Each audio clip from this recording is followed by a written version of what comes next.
범일안의 인사이드 아웃, 오늘 산업을 알면 수익이 보인다. 오늘 통화 정책에 대해서 얘기 나눠보도록 하겠습니다. 이베스트 투자증권 우혜영 연구원입니다. 연구원님 안녕하세요. 안녕하세요. 오랜만에 또 만나뵙습니다, 연구원님. 더 아름다워지셨어요? 앵커님이야말로 더 예뻐지셨습니다. 저는 뭐. 네.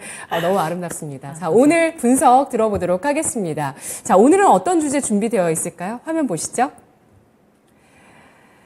FOMC BOJ 리뷰 현명한 투자 전략은 미국의 물가 둔화되고 있습니다. 일단 지난달에 발표가 나왔었던 그 6월 CPI가 3%로 발표가 나왔어요. 그래서 둔화되는 모습을 보였고 이에 대한 시장의 화답도 있었고요. 이후에 7월 FOMC에서는 금리 인상 결정이 나왔습니다. 연말 금리를 보니까 미국의 기준금리가 12월에 4.5%였어요. 그래서 지금까지 1%가 올라온 상황이거든요. 지난해 12월 이걸 기점으로 본 것은 지난해 12월까지는 빅스텝, 자이언트 스텝으로 가다가 올해 들어서는 베이비 스텝으로 이만큼 또 1%를 올린 상황입니다. 7월 FOMC 리뷰부터 해보겠습니다. 일단 금리 인상이 나왔는데 22년 만에 가장 높은 금리라고 합니다. 물가와 경제에 미치는 영향력 어떨까요? 네, 우선은 실물 경제에 대한 금리 인상의 효과가 아직은 완전히 실현되지 않았다라는 분석은 하고 있습니다. 다만 경기가 둔화되고 있는 양상을 보인다, 내지는 물가 상승률이 둔화가 되고 있다라는 데 동의를 하지만 이제 과거 금리 인상 구간 때와는 조금 차이점이 있는 부분도 있었다라고 생각을 하는데요. 우선은 가령 이제 금리가 올라간다, 기준금리를 인상을 한다라고 하면 이제 예금이 굉장히 빠르게 증가를 해야 되는데 최근에는 그러한 양상이 나타나지 않았었고요. 물가 측면에서도 기준금리 인상을 통해서 하고자 하는 움직임들은 수요 측을 억제하는 정책들이거든요. 그렇기 때문에 물가에 대한 수요 측의 상승 압력을 누르는 힘이 있어야 되는데 이제 과거의 금리 인상기와는 조금은 그 힘이 약하지 않았나라고 말씀을 드리고 있고요. 그리고 고용시장 측면에서도 과거에는 굉장히 이제 기준금리를 인상하는 과정 중에 있으면 실업률이라든지 경제활동 참가율이 굉장히 이제 변화하는 모습을 보여야 되는데 이제 이번에는 고용시장이 굉장히 타이트하다라는 분석이 거의 1년 반 정도 지속이 되고 있는 모습인 거죠. 그 정도로 고용시장이 굉장히 튼튼한 상황이 과거의 금리 인상기와 좀 차이가 있다라고 보시면 될 것 같습니다. 네, 국내에서도 초과저축이라는 개념에 대해서 분석이 나오면서 이렇게 유동성이 가계 쪽에 있는데 금리가 올라가는데도 부채를 상환하지 않고 있다라는 점에 대해서 주목을 하더라고요. 금리를 이렇게 올리면 경제에 타격을 어느 정도 일정 부분 줄 수밖에 없는데 생각보다 타격이 심하진 않았고 물가는 다행스럽게도 어느 정도는 둔화되고 있는 양상인데 목표치는 2%잖아요. 더 좀 이 금리 수준에서 기다려 볼 수밖에 없는 상황이겠죠. 그렇죠. 기준금리 인상을 추가적으로 하진 않더라도 올려놓은 긴축의 레벨 정도는 유지를 해야 계속해서 말씀드렸던 것처럼 수요 측 물가 하락 압력을 줄 수가 있거든요. 아직까지는 뭐 에너지의 기저효과가 실현이 된 부분들이 있기 때문에 9월 이후부터 에너지의 기저효과가 소멸이 된 이후부터는 다시금 물가 상승률이 반등한다든지 옆으로 횡보하는 모습이 나타날 수가 있습니다.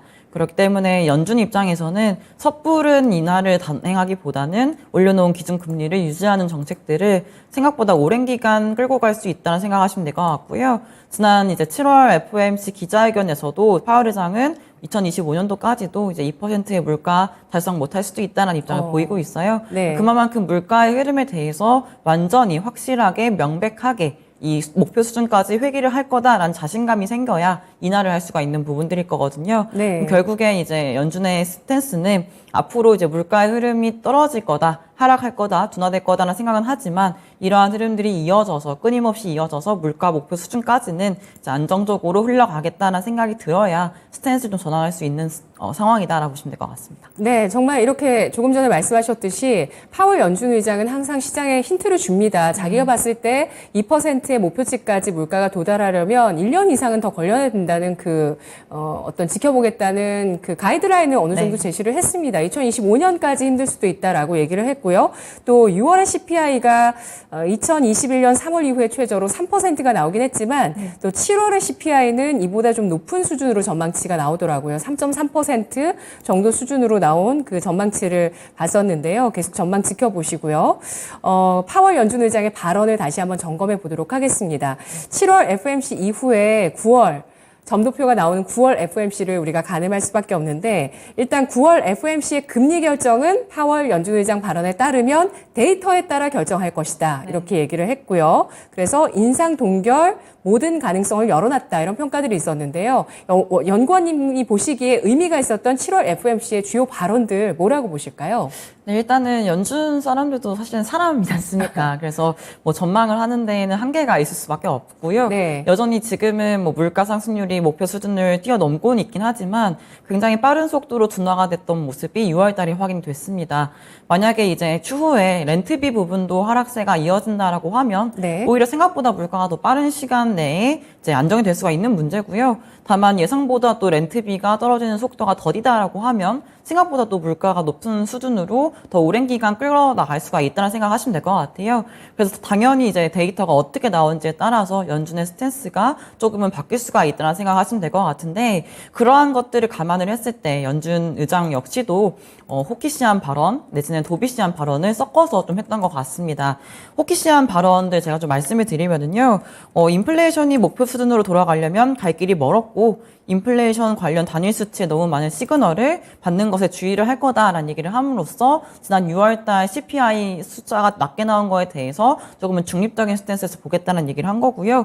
6월 FOMC 회의 이후에 확인된 데이터는 전반적으로 예상이 부합을 했다는 얘기를 했습니다. 물가 상승률 둔화를 확인했음에도 불구하고 예상이 부합했다는 얘기를 한 것이죠. 그래서 당연히 이 물가 하나만 가지고 이제 지금의 스탠스를 확 바꿀 것 같지는 않다라고 생각을 하시면 될 것 같아요. 그리고 꽤 높은 수준이 근원 물가 상승률에서 나오고 있기 때문에 지속적인 둔화가 필요하다라는 입장을 보이고 있고요. 더 나아가서 이제 인플레이션 목표를 이제 회복시키기에는 통화 정책이 충분히 오랫동안 제약적이지 않았다라고 생각을 하고 있는 것 같고요. 네. 더 나아가서 또 더 많은 인상을 시사한다면 인상을 할 것이다라는 얘기를 하고 있고 더 나아가서 또 추가 인상 연속 인상도 배제하고 있지 않다는 얘기를 하고 있어서 9월 FOMC에서도 인상을 할 수 있다. 물가 레벨이라든지 여타 지표들이 인상을 가리킨다면 인상에 나설 거다라는 입장을 보인 반면에 또 어떤 얘기를 했냐면요. 이번 인상을 통해서 통화 정책이 더욱더 제약적인 상황으로 왔다라는 평가를 하고 있는 모습들은 조금은 추가적인 인상에 대해서는 조금 또 생각을 할 생각도 있다라는 얘기를 보이고 있는 거고요. 충분하다 이렇게 했으니까 더 올리지는 않는다 이렇게 시장에서 받아들이는 건가요? 그러니까 제약적인 수준이 더 제약적인 수준으로 인상을 통해서 바뀐 거기 때문에 네. 이제 과잉 긴축을 할 가능성도 생긴 거죠. 그러면은 연준 입장에서는 너무나 또 제약적인 상황을 지금도 인상을 통해서 만들었기 때문에 또 한 번의 인상을 연이어하기보다는 조금 지켜보겠다는 생각으로 해석이 된 부분도 있겠죠. 그다음에 데이터를 또 따를 준비가 되어 있어야 하며 네. 얼마나 멀리 왔는지 감안을 한다면은 이제 약간의 인내심이 필요하다. 사실 약간의 인내심이라는 게 다음 회의에서 동결을 할 수도 있다라고 해석을 한 부분도 있겠죠. 네. 또 더 나아가서 또 어떤 얘기를 했냐면은 인플레이션에 대해서 확실히 하락을 한다면은 금리를 이제 중립금리 이하로 또 인하할 생각도 있다라고 하지만 그 시점에 대해서는 애매모호하게 답변을 했고요.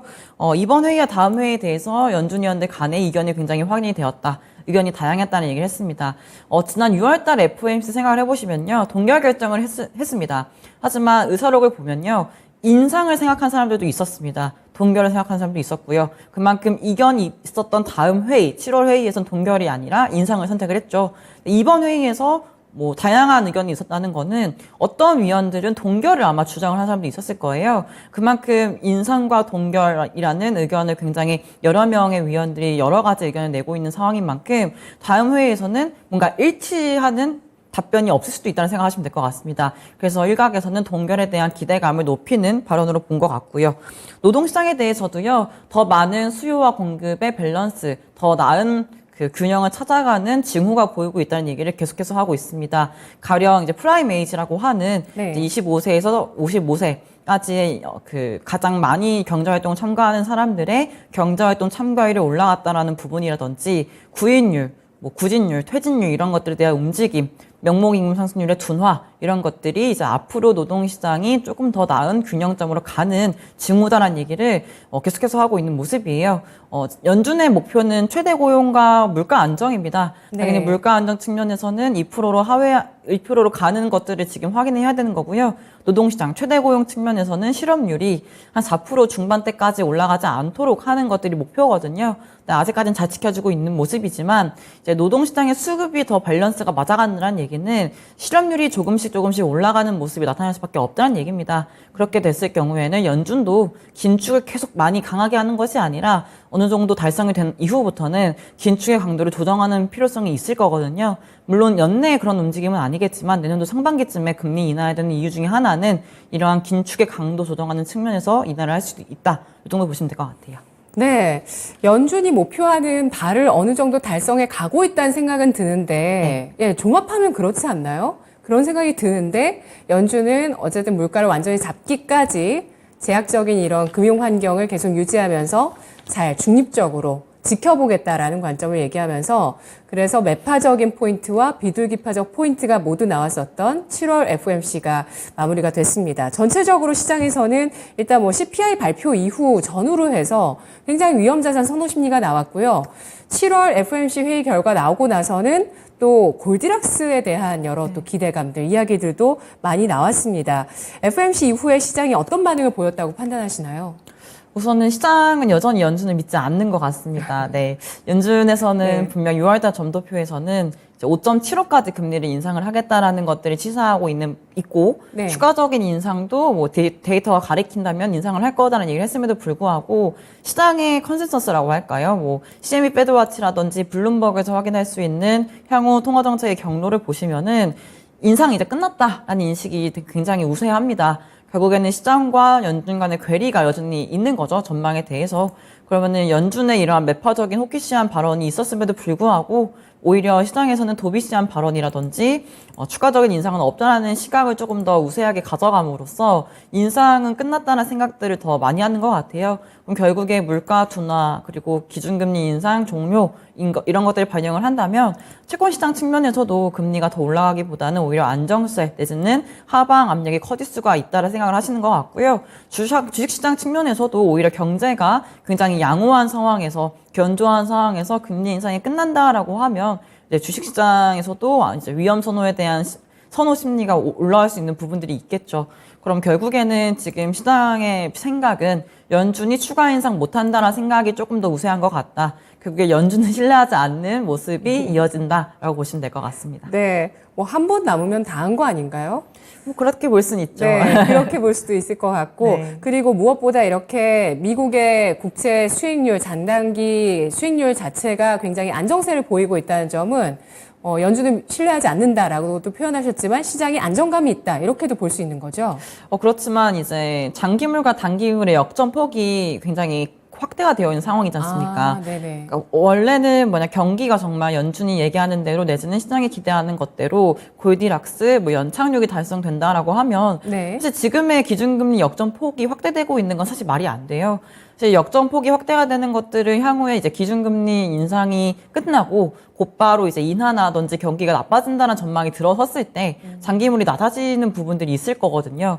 다만 지금은 경기가 멀쩡하다, 괜찮다라고 하면 이렇게까지 낮아진 금리가 사실 설명이 안 되는 거죠. 그러면은 금리는 경기가 정말 괜찮다라고 하면 장기물 금리가 올라오면서 오히려 역전폭이 축소가 되는 흐름이라든지 내지는 단기물 금리가 일정 부분 연준의 금리 인하를 몇 번이 이제 반영이 된다라고 했을 때 한 100bp 정도까지는 떨어질 수 있다라 보거든요. 그렇게 되면 장단기 금리 결국에는 이제 역전이 됐던 게 정상화되는 국면인 거라서 오히려 금리가 어디로든 움직일 수 있는 시장일 것 같아요. 앞으로의 움직임들이요. 만약에 연준이 전망을 하는 것처럼 추가 인상을 만약에 한다. 내지는 경기가 굉장히 좋다라고는 것대로 흘러간다라고 하면 지금의 시장 금리는 사실은 말이 안 된다라고 보시면 될 것 같은 거죠. 그래서 이제 변화가 있어야 되는 필요성이 있다라고 보고 있습니다.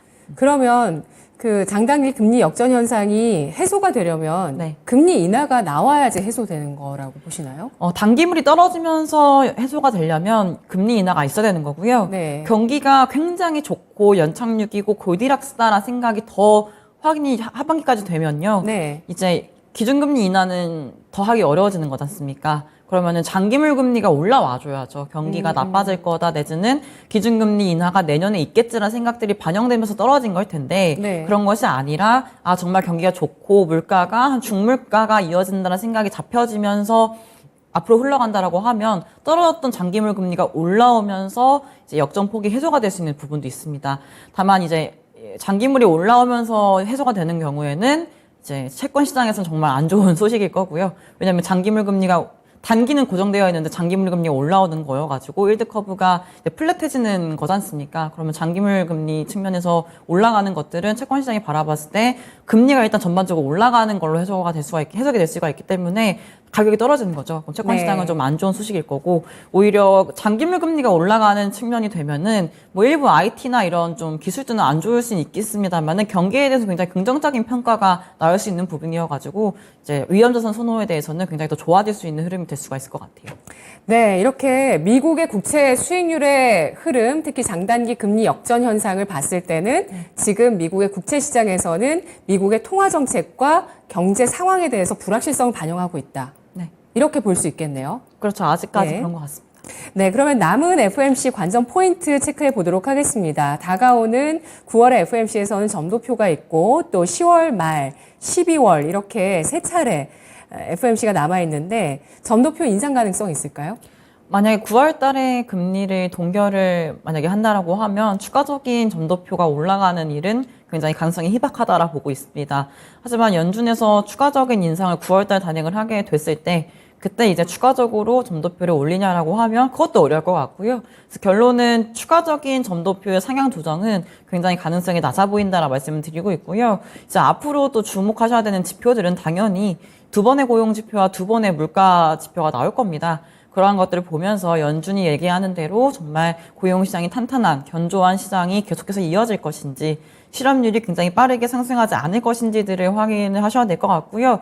물가 측면에서도 이제 헤드라인 측면에서는 에너지의 기저 효과가 이제 9월 이후부터는 아마 해소가 될 거예요. 소멸이 될 거기 때문에 그 이후부터는 앞서 언급드렸던 것처럼 램트비의 하락 정도가 어떻게 진행이 될지에 따라서 헤드라인과 근원의 물가 상승률이 굉장히 움직임들이 나올 수가 있는 거거든요. 특히 지금은 서비스 물가가 경직성이 굉장히 높게 이어지고 있는 모습들이어가지고 이러한 근원 물가 측면에서의 변화가 확인이 될 것인지 역시도 이제 앞으로의 FOMC에서 연준의 선택을 전망하는 데 있어서 굉장히 중요하다라고 말씀을 드릴 수 있을 것 같아요. 네, 최근 연준에서 선호하는 미국의 PC 물가 지수가 나왔습니다. 6월 분이 둔화되는 모습을 기록했어요. 3%로 예상보다 낮게 나왔는데 7월 금리 인상이 마지막 인상의 가능성이 높다라는 근거로 이걸 보시는 분들도 계시던데 PC 물가 지수 어떻게 평가하시죠?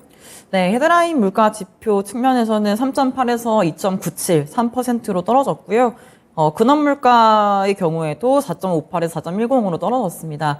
둔화세가 이어지고 있는 것은 굉장히 긍정적이죠. 저 역시도 막 그런 거에 대해서 부정을 할 생각은 없지만 이제 문제는 왜 물가가 이렇게 빠르게 안정이 됐느냐일 겁니다. 당연히 이제 지표를 더 세세하게 뜯어보시면은 에너지 부분의 마이너스 기여도가 지난 5월보다도 더 확대가 됐어요. 그러니까 에너지 물가가 마이너스가 됨으로써 물가가 떨어지고 있는 건데 그 힘이 지난달보다도 더 세진 거죠.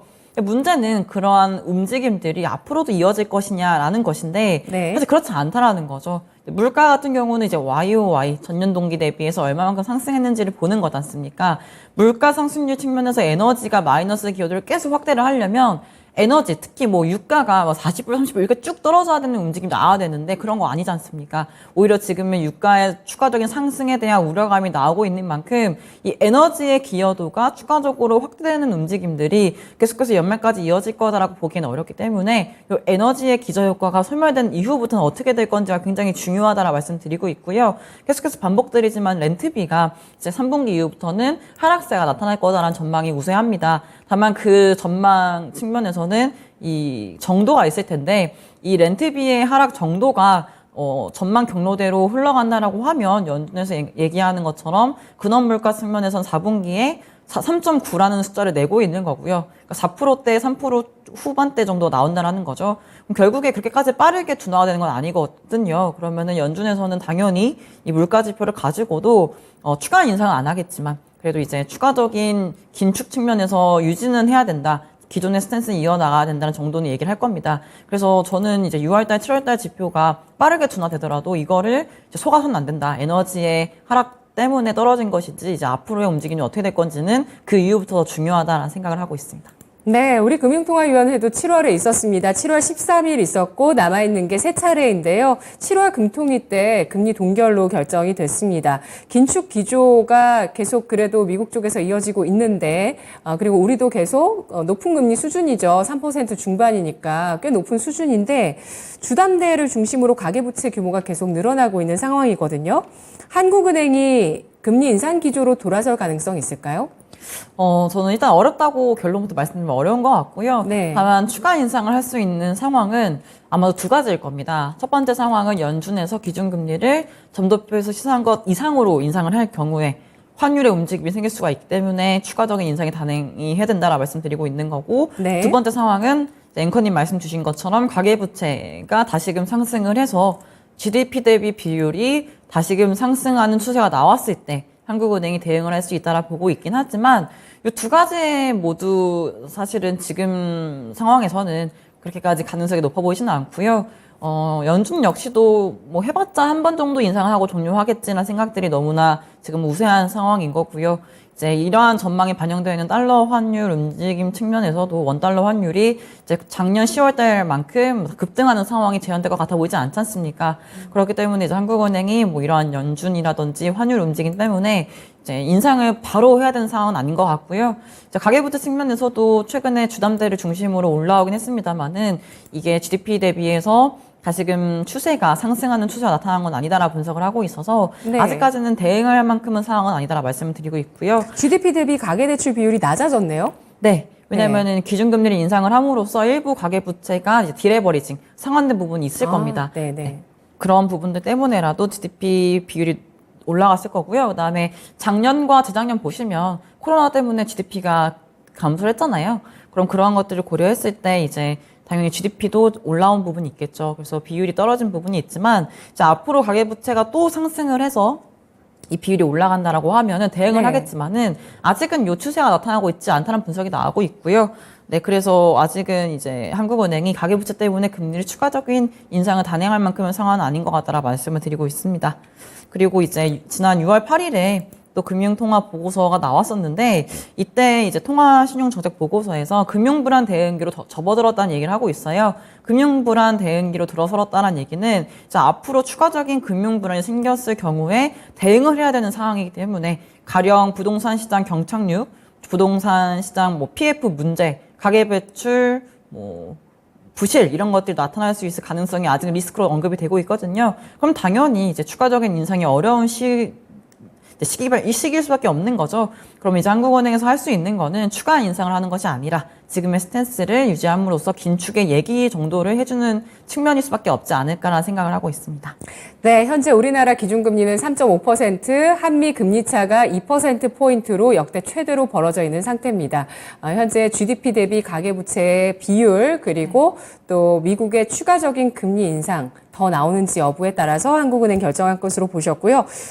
지난주에 일본은행에서 금정위가 큰 주목을 받았고 미국장에도 영향을 크게 줬습니다.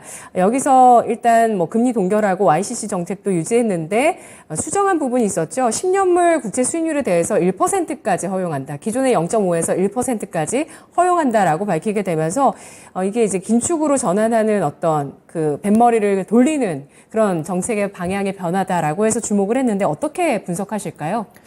저는 일단 BOJ에서 정책을 조정을 했지만 이거를 지금 정상화 내지는 출구 전략을 도모했다는 얘기는 안 하고 있어요. 아, 그러세요? 네, 그 이유를 말씀을 드리면은 네. 이제 YCC를 조정했던 경험이 작년 12월 달에 한 차례 있었습니다. 이 장기 금리의 변동폭을 0.25에서 0.5로 확대를 했었었는데 이때 문제는 정책의 정상화다. 앞으로 더 있을 수 있다라고 생각을 하면서 금리의 상승, 급등, 엔화의 강세가 나타났습니다. 하지만 돌이켜보면요, 이제 BOJ에서는 그렇고 싶지 않아 했죠. 국채를 매입하고 싶지 않았기 때문에 조정을 한 건데 시장에서 좀 오해가 있었던 것 같아요. 이번에 조정을 한 거는 이제 그러한 변동폭 조정이 아니라 이제 일단 오퍼레이션을 실시하는 금리를 높인 겁니다. 그러면 당분간 이제 금리가 1%까지 올라가지 않았을 때 국채를 사주지 않아도 되기 때문에 바꾼 거예요. 더 오히려 YCC의 그 존재 자체를 더 장기화, 유지화하고 싶기 때문에 정책을 일부 조정을 한 거다라고 말씀드리고 있습니다. 그래서 이거를 가령 네. BOJ의 추구 전략이다라고 보시면 안 될 것 같고요. 이제 앞으로 어떻게 할 건지도 중요할 것 같습니다. 만약에 이제 움직임들이 지금 가지고 있던 정책들을 가령 매입 정책들, ETF나 CP, 회사채 이런 것들에 대한 매입 조정이 있다. 내지는 포워드 가이던스의 추가적인 조정이 있다. 물가 전망치에 변화가 있다라고 했을 때 그때부터는 이제 BOJ도 정책 정상화를 도모하고 있구나라고 생각할 수 있겠지만 네. 이번 조정을 가지고만은 사실은 이게 BOJ가 정책을 정상화해 나가는 하나의 이제 발자국이다라고 말을 하기에는 조금은 시기상조다라고 말씀드리고 있고요. 자, 앞으로 10월 달에 또 추가적인 물가 전망치가 나올 겁니다. 이 물가 전망치에서 내년도 2024년도와 25년도의 물가 전망치가 2%라는 숫자를 찍었을 때 그때는 사실은 이제 BOJ도 추가적인 정상화를 준비를 하고 있구나라고 해석하시면 될 것 같고요. 지금은 조금 그런 생각은 넣어두셔야 될 것 같다 생각하고 있습니다. 네, 일단 어제 BOJ에서 엊그제네요. 예, 31일 기사입니다. 엊그제 BOJ에서 3천억인 국채 매입을 했습니다. 미국의 일본의 국채 금리가 9년 만에 최고를 기록하면서 안 하려고 좀 넓혔다고 하셨는데 국채 매입 들어왔고요. 엔화의 동향 주목해 봐야 되겠습니다. 예, 투자 전략 정리를 정말 딱 한마디로 듣는다면 어떻게 해야 될까요? 투자 전략이요. 아직은 금리의 움직임이 확실하게 추세가 안 나타난 것 같습니다. 네. 통화정책 측면의 변동성이라든지 오늘 새벽에 발표된 것처럼 신용등급 강등 이슈라든지 굉장히 금리를 오락가락하게 하는 변수들이 남아있는 것 같거든요. 특히 물가 측면에서도 에너지 기저가 끝나고 나야 실제 물가가 어떻게 더 흘러갈지를 확인을 할 수가 있기 때문에 투자 전략이라고 한다면 오히려 조금은 관망세를 보이다가 이제 추세가 나타났을 때 투자하시는 게 좋을 것 같고요. 만약 투자를 해야 된다는 생각이 지금 만약에 들고 계신다라고 하면 저는 이제 장기물 금리는 오히려 이제 경제가 정말 미국 측면에서 좋다라고 하면 오히려 올라와 줘야 되는 레벨이 있다는 생각을 하고 있기 때문에 조금은 이제 안정적으로 가고 싶으시다면 초단기물이라든지 단기물 측면에서 접근을 하시는 게 오히려 낫지 않을까나 생각을 하고 있습니다. 알겠습니다. 아직은 불확실성이 감돌고 있는 국채 시장과 환율 시장 동향 체크해 봤습니다. 고맙습니다. 감사합니다.